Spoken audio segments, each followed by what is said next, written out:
ಮಂಗಳೂರಿನ ಫೇಮಸ್ ಮರುವಾಯಿ ಪುಂಡಿ ಹೆಚ್ಚಾಗಿ ಎಲ್ಲರ ಮನೆಯಲ್ಲಿ ಮಾಡ್ತಾರೆ. ಈ ವಿಡಿಯೋ ಫುಲ್ ನೋಡಿ, ನಾನು ಈಸಿ ಮೆಥಡಲ್ಲಿ ಹೇಗೆ ಮಾಡೋದು ಅಂತ ತೋರಿಸ್ತೇನೆ.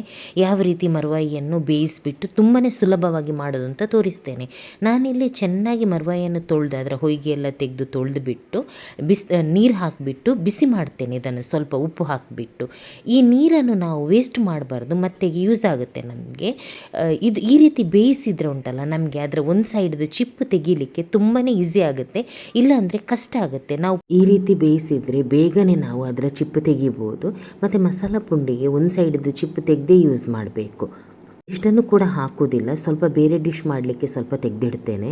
ನಾನಿಲ್ಲಿ ಬಾಯ್ಲ್ಡ್ ರೈಸ್ ಅಂದರೆ ಕುಚ್ಚಲಕ್ಕಿಯನ್ನು 5 to 6 hours ನೆನೆಸಿದ್ದೇನೆ. ಅದನ್ನು ನಾನು ಮಿಕ್ಸಿಯಲ್ಲಿ ಹಾಕ್ತೇನೆ.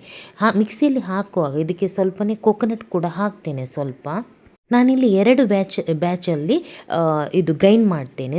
ಸ್ವಲ್ಪನೇ ನೀರು ಹಾಕಿಬಿಟ್ಟು ಸ್ವಲ್ಪ ಗಟ್ಟಿಯಾಗಿ ರುಬ್ತೇನೆ. ಫೈನ್ ಪೇಸ್ಟ್ ಆಗಬೇಕು ಅಂತ ಇಲ್ಲ, ಸ್ವಲ್ಪ ತರಿ ಇದ್ದರೆ ಚೆನ್ನಾಗಿರುತ್ತೆ ಪುಂಡಿ ಮಾಡುವಾಗ.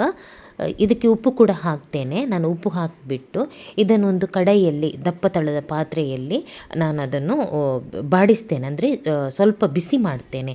ಉಂಡೆ ಕಟ್ಟಲಿಕ್ಕೆ ಆಗಬೇಕಲ್ಲ, ಇದನ್ನು ಸ್ಟೀಮ್ ಮಾಡಬೇಕು ನಮಗೆ, ಅದಕ್ಕೋಸ್ಕರ ನೋಡಿ ಚೆನ್ನಾಗಿ ನಾನು ಇದನ್ನು ಬಾಡಿಸ್ತೇನೆ.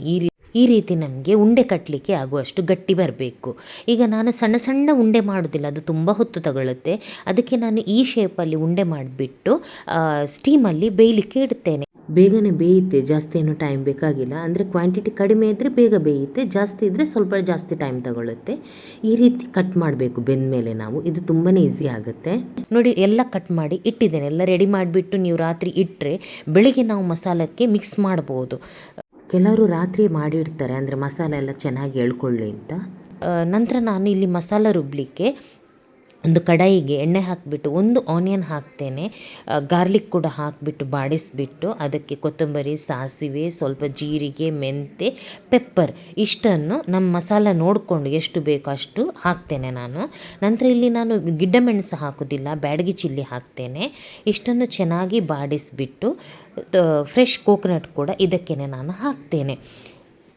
ಫ್ರೆಶ್ ಕೋಕೋನಟ್ ಹಾಕಿದ ಮೇಲೆ ಸ್ವಲ್ಪ ನಾವಿದನ್ನು ಬಿಸಿ ಮಾಡಬೇಕು. ಜಾಸ್ತಿ ಕೆಂಪಾಗುವವರೆಗೆಲ್ಲ ಸ್ವಲ್ಪ ಬಿಸಿ ಮಾಡಿದರೆ ಸಾಕು. ಮತ್ತು ಗ್ಯಾಸ್ ಆಫ್ ಮಾಡಿದರೆ ಅದೇ ಬಿಸಿಯಲ್ಲಿ ಇದಾಗುತ್ತೆ ಅದು. ಸಣ್ಣ ಪೀಸ್ ಟ್ಯಾಮ್ರಿನ್ ಕೂಡ ಹಾಕ್ತೇನೆ. ಹಲ್ದಿ ಕೂಡ ನಾನು ಅದಕ್ಕೇ ಹಾಕ್ತೇನೆ. ತಣ್ಣಗಾದ ಮೇಲೆ ನಾನು ಮಿಕ್ಸಿಯಲ್ಲಿ ಹಾಕಿ ಫೈನ್ ಪೇಸ್ಟ್ ಮಾಡ್ತೇನೆ. ಅಂದರೆ ಇದಕ್ಕೆ ನಾನು ಒಗ್ಗರಣೆಗೆ ರೆಡಿ ಮಾಡ್ತೇನೆ.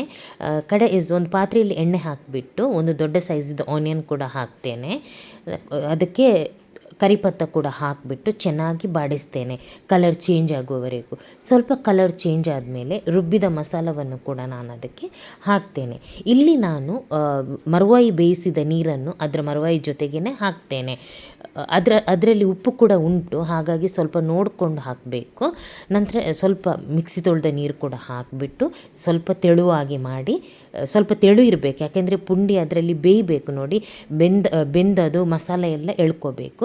ಈ ರೀತಿ ಕನ್ಸಿಸ್ಟೆನ್ಸಿಯಲ್ಲಿ ನೀರು ಹಾಕಿಬಿಟ್ಟು ಸಾಲ್ಟ್ ಸ್ವಲ್ಪ ಹಾಕಿಬಿಟ್ಟು ನಂತರ ಕುದಿ ಬಂದ ಮೇಲೆ ನಾನು ಬೇಯಿಸಿದ ಪುಂಡಿಯನ್ನು ಕೂಡ ಹಾಕ್ತೇನೆ. ಕಟ್ ಮಾಡಿದ ಪುಂಡಿಯನ್ನು ಅದನ್ನು ಹಾಕಿಬಿಟ್ಟು ಚೆನ್ನಾಗಿ ಬಾಯ್ಲ್ ಮಾಡಬೇಕು. ಅದೊಂಥರ ದಪ್ಪ ಆಗಬೇಕು ಬಾಯ್ಲ್ ಆಗಿಬಿಟ್ಟು. ಇಮಿಡಿಯೇಟ್ ತಿನ್ನಬಾರ್ದು, ಸ್ವಲ್ಪ ಹೊತ್ತು ಇಡಬೇಕು. ನಾವೊಂದು ಹಾಫ್ ಆನ್ ಅವರ್ ಆದರೂ ಮಸಾಲೆ ಎಳ್ಕೊಳ್ಳಿಕ್ಕೆ ಇಡಬೇಕು. ನೋಡಿ ಇದು ಆಫ್ ಮಾಡಿದ ಮೇಲೆ ಹೇಗಾಯಿತು ಅಂತ. ಕಲರ್ ಕೂಡ ಅದರದ್ದು ಸ್ವಲ್ಪ ಚೇಂಜ್ ಆಯಿತು, ದಪ್ಪಾಗಿ ಬರುತ್ತೆ. ತಣ್ಣಗಾದ ಮೇಲೆ ಇನ್ನೂ ದಪ್ಪ ಇರುತ್ತೆ. ಇದು ತುಂಬ ಬಿಸಿ ಇದೆ ಇವಾಗ, ತುಂಬಾ ಚೆನ್ನಾಗಿ ಬರ್ತದೆ. ತುಂಬ ಈಸಿ ಕೂಡ ಮಾಡಲಿಕ್ಕೆ, ತುಂಬಾ ರುಚಿಯಾಗಿರುತ್ತೆ. ಯಾರು ಇಷ್ಟರ ತನಕ ಮಾಡಲಿಲ್ಲ ಅವರು ಒಂದು ಸಲ ಮಾಡಿ ನೋಡಿ, ತುಂಬ ಚೆನ್ನಾಗಾಗುತ್ತೆ. ನನ್ನ ರೆಸಿಪಿ ಇಷ್ಟ ಆದರೆ ಪ್ಲೀಸ್ ಸಬ್ಸ್ಕ್ರೈಬ್ ಮಾಡಿ, ಗೊತ್ತಿರೋರಿಗೆಲ್ಲ ಶೇರ್ ಮಾಡಿ, ಲೈಕ್ ಮಾಡಿ. Thank you.